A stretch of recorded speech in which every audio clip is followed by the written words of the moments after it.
we are starting with today in history, isn't it? Thursday, 6th July 1978, Kutu resigns from government or so. Now, who is Kutu? The generation that I'm speaking to may completely be at sea about what these things are if they have not learned the history, as some people decided that they shouldn't teach history. But let me get back the story. I'm not done with the story before I come to the personalities, the key actors in this story.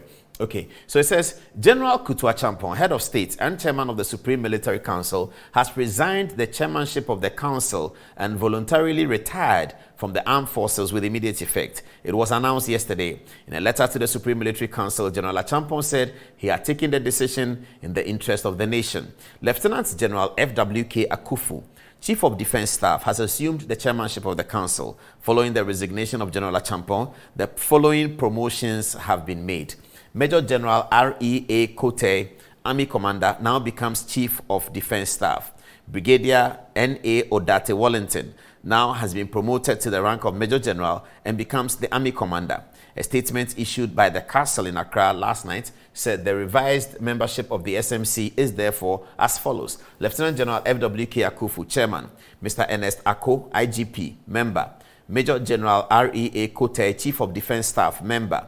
Rear Admiral J.K. Amedome, Navy Commander, Member. Major General E.K. Utuka, Border Guard Commander, Member.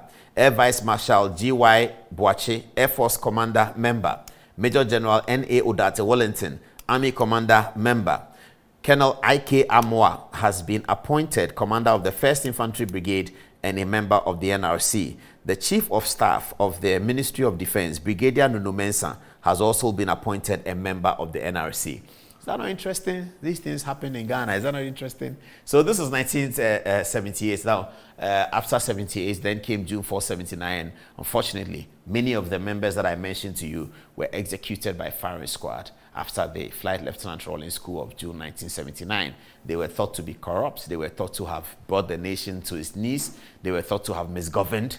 And all of them, including Acheampong, who had resigned, were all put to trial. Some kind of a kangaroo trial was organized for them.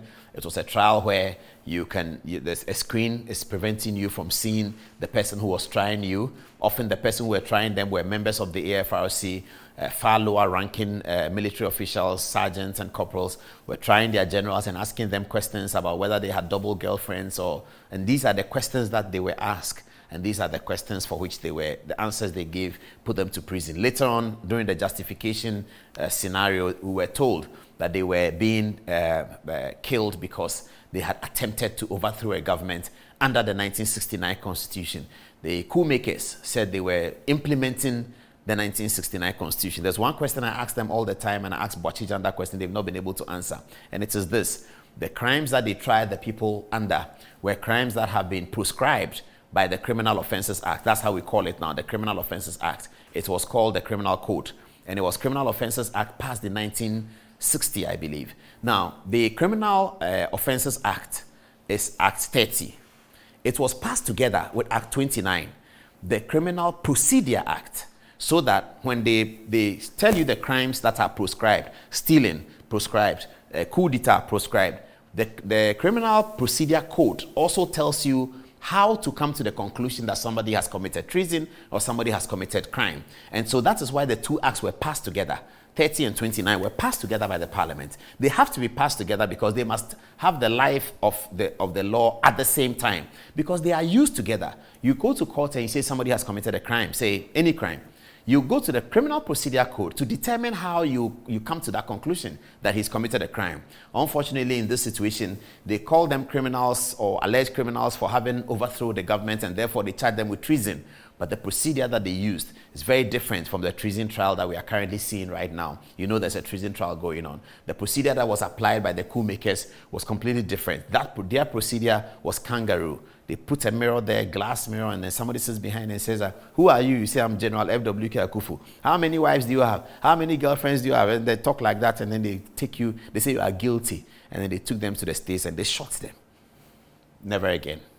I'm recounting this for the youth to be shocked. I want you to be shocked. And I believe that you are shocked. Yes, this is what happened in Ghana. And who were the perpetrators? Flight Lieutenant Rawlings and General Kutu Acheampong here and General Akufo here. Both of them were shot in June 1979 for having committed high treason. And Flight Lieutenant Rawlings has said for many times that he was not in full control of the situation, that Ghanaians were angry.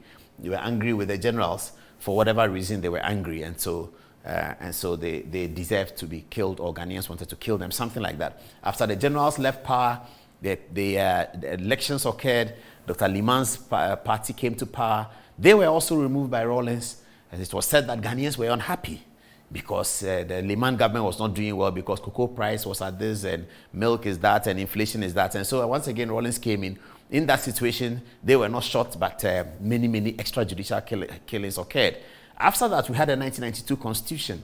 We have had 1992 constitution, we have had 96, and we have had 2004. If you look at Ghana today, it mimics the things that were happening under Acheampong.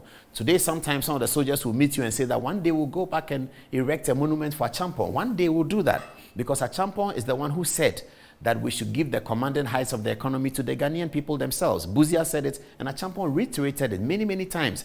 Acheampong is the only president who ruled for 8 years and never traveled outside the country.